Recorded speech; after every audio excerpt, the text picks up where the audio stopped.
Super Mario Brothers is one of the most popular games of all time for a number of reasons. One of the elements of the interactivity is that it engages both the above ground and also, if you know where to look and you know which green tubes to go down, you know that there are adventures and treasures underground. And this is something that for New Yorkers who are used to a multi-layered but also a very complex, crazy city, that there's quite a bit on the street level to keep you entertained and actually overwhelmed.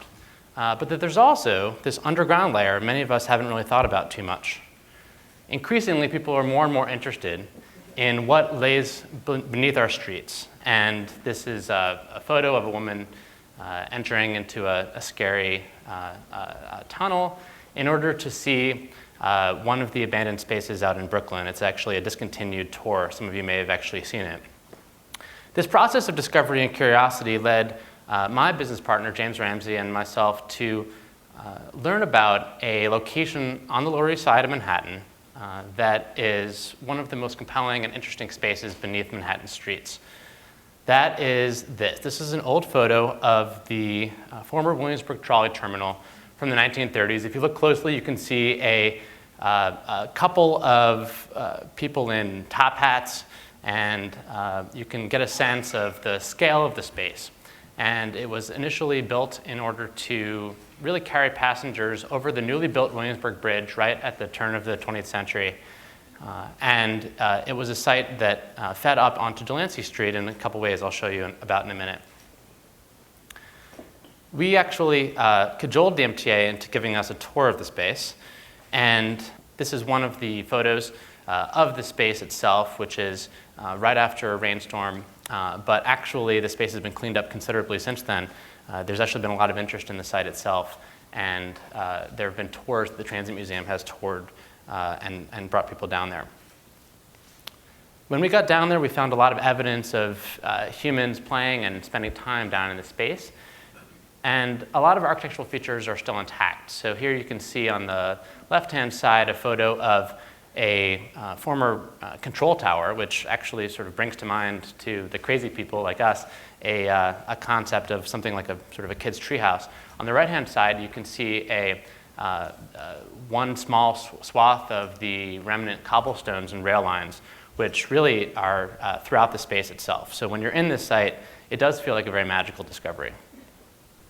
Here's another photo of the space on a recent tour that I was on in the space itself. And what's amazing is bringing people into the space is really the only way for anybody to really understand what an exciting and magical site this really is.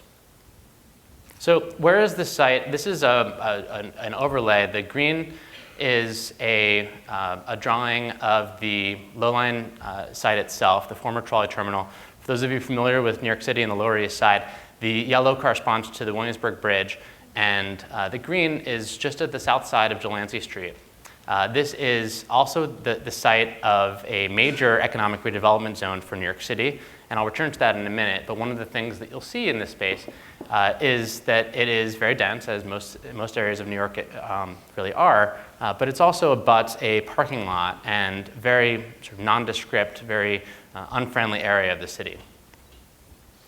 This is something that we sort of very early on in our process confirmed with the help of consultants. Consultants can tell you anything, but this is something that is actually apparent to anybody who's ever spent time in New York City, and it goes all the way back to the very earliest dwellings and folks who moved to the Lower East Side. This is from an old book called How the Other Half Lives. And it really chronicles and shows in many respects how crowded the city really is and how there is a lack of opportunities for play and public space in the Lower East Side, but also everywhere in the city. Here's a photo of what Delancey Street used to look like back in the time that the trolley terminal was in existence. And you can see the existence of these head houses here. Essentially what people would do, this is really before, as you can tell, sort of the car took over Delancey Street and the rest of the city in such a compelling way. And people would sort of enter these head houses and go underground that way, and would also continue on their journey on trolley cars throughout the city itself, in many cases on elevated lines like the Highline. This is the same scene in, we think it's probably in about the 70s, judging by by some of the awesome clothes there. And you can get a sense of really how different it feels, right? There's a lot more asphalt. It doesn't really feel like a real community space. And that is something that this is a photo that we took late last year. And now you can get a sense of really the full sort of effect of the 20th century on the Lower East Side. You see these public houses over there on the south side of Delancey Street. You see these massive pedestrian plazas, and you see cars taking over the space in a very inhuman way. So how actually can you think about public spaces in a city as dense as New York? And this is a challenge that many cities face. We think that the solution to this is through technology. So my partner, James Ramsey, actually helped design, with the help of his design shop, Barasch Studio, this, which is essentially a remote skylight. And without getting into the science and physics in too much detail, the basics involve an inverted umbrella at the street level in which you would collect and concentrate sunlight, focus that light to one bead, and then filter it below the surface of the street using fiber optics. That light would then get reflected, certainly at a fraction of what the street level sunlight would look like, but it would be more than strong enough to support photosynthesis. So you can begin to think about plants and trees specially cultivated for an underground environment, and certainly a much more pleasant experience than any of us have ever seen in the New York City subway. So we wanted to prove to ourselves that we could build this thing. So sort of fun science project, we went out and actually paid for a fun prototype of this, and collected parts from all over the world, and basically built a really small version of this. On the left-hand side, you can see really the element there of where you're collecting the sunlight, and then imagine the fiber optics behind it, and the distributor on the right-hand side. So we got out on the street, on one sunny day, and tilted it toward the sun. And indeed, our little test worked. So emboldened by this, we got more and more excited, and we said, okay, what happens if you introduce sunlight into this compelling space, which has a lot of interesting detail already? And this is what James and his design firm cooked up. The concept of an underground site that entirely transforms what we think about as really possible in an underground location. And here you can see it's sort of really just referential, but you can see sort of how we would think about playing with some of the architectural details, and then also adding some very modern details. And of course, in order to get into the space, you need to wear really short shorts, which we're all excited about. So the question then is, okay, this is really great, right? We got this out into the press. People sort of continued to say, wow, this is an insane idea. Wouldn't that be cool? Okay. We said, okay, how are we actually going to answer the basic questions that people start having? And some of you who are maybe encountering this idea for the first time are beginning to ask, how will it really feel underground in the space? Will I really want to go? Is it buildable? And perhaps most importantly, the question my dad always asks us, who will fund this thing, right? So we set out to actually start proving all of these questions with a crowdfunding campaign, just to round out some of the talks from this morning. We thought big, and at the time, thinking big was basically looking at the largest ever public design campaign on Kickstarter. We set a target of 100,000, which for those of you who know Kickstarter, that's kind of ballsy. There's been a much bigger campaign since then. And we actually blew through that target in under a week with over 3,000 individual backers and $150,000 raised. This is still, I believe, I don't think anybody has surpassed that on the public design side using Kickstarter as a crowdfunding tool for this. So what we did was we took that money and we said, okay, we're going to build a version of this for people to actually experience what the Lowline would feel like, and also to see the technology up close. So this is us in an abandoned warehouse on Lower East Side. Some of you may have seen this. What we did is we essentially built a solar canopy that was 50 feet by 50 feet wide, hoisted it to the ceiling, blacked out an entire 15,000 square foot warehouse, and brought in green life. So this is us building it. This is a close-up, this is an actual photograph of the actual technology that we built. And you can see there at the center the solar distributors reflecting light upon this canopy. And then you can see the finished product. This is a 10,000-pound Japanese maple with a fully live green space in the actual warehouse. And so it sort of approximated the feel of how we would be underground. This is another photo from the exhibit. And this was only up for, sadly, 2 weeks in September on the Lower East Side. So we opened up shop and kept the exhibit open just for a few weeks. And we're overwhelmed with how successful this was, both in terms of people just interested in the idea, but also in what we were able to accomplish during the time we were open. So people came, they learned about the exhibit. We had some local business owners come in and had a launch dinner that really integrated really well with the old feel of this old market. And people came and they stayed, and that was a really exciting, compelling thing. Incidentally, it was a beautiful, beautiful sunny September day. People still wanted to hang out around this tree. They still sort of enjoyed the social element of it. Really made us think this is something kind of interesting in terms of the social dynamics of an underground space. We also brought in a ton of kids. Kids loved this project, and this is something that we're going to work even more deeply on, is really engaging kids around what the Lowline could be and using this as an opportunity to teach them about new technology. Okay, so I think the next question is sort of where are we going? And I think what we have done is we have engaged some of the cities and really the world's best experts on how this kind of thing can happen.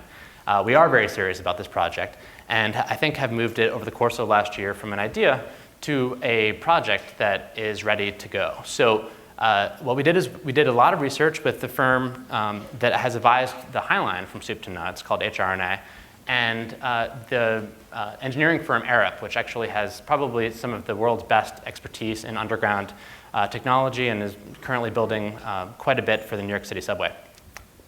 So what I thought I would do is not share with you all of these reports, but share with you a really high level of some do's and don'ts, almost like sort of fashion do's and don'ts, of what we've learned will really bring the project forward. They're also our operating principles as an organization. So the first thing is to really think about the Lowline as a much needed flexible third space. So not your home, not your office, but a space that New Yorkers and really urban residents around the world really need, is a space that can be used in a variety of contexts.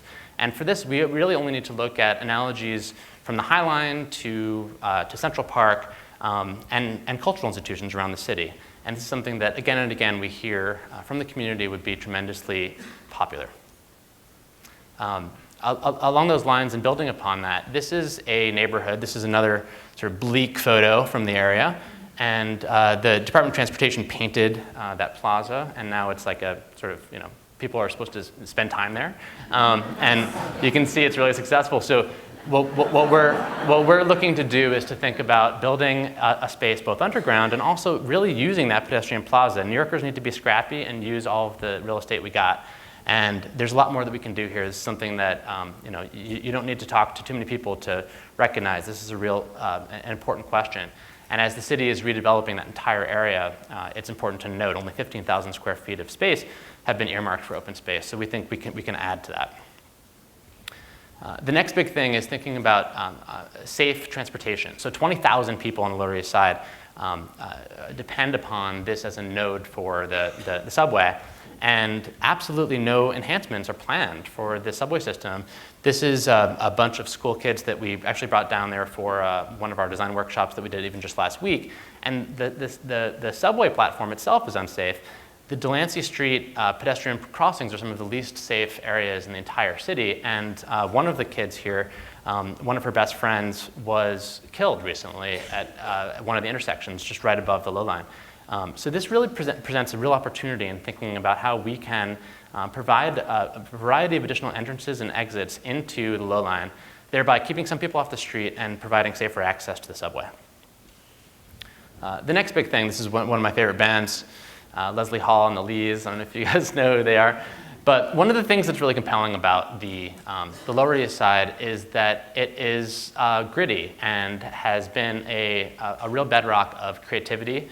And that creativity is only growing. So thinking about really iconic music institutions like pianos and Mercury Lounge and so on, this is from Mercury Lounge, but also this thriving and growing art gallery scene. I don't know if you guys have been to Lower East Side recently, but Orchard Street is really sort of giving Chelsea a run for its money in terms of creative capital. So this is something that what we really hope we can do is to both provide a creative cultural space where some of the most interesting sort of cultural leaders around the Lower East Side can show their stuff, but also really providing access to and supporting the cultural institutions that are already there.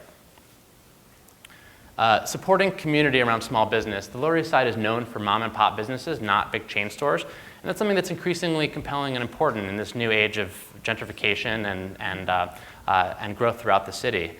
So, I think what we've tried to do is to really embed with folks who are small business owners and leaders around the area, and looking at creative ways, even in embedding them in our Kickstarter campaign. We wanted to set that tone right off the bat.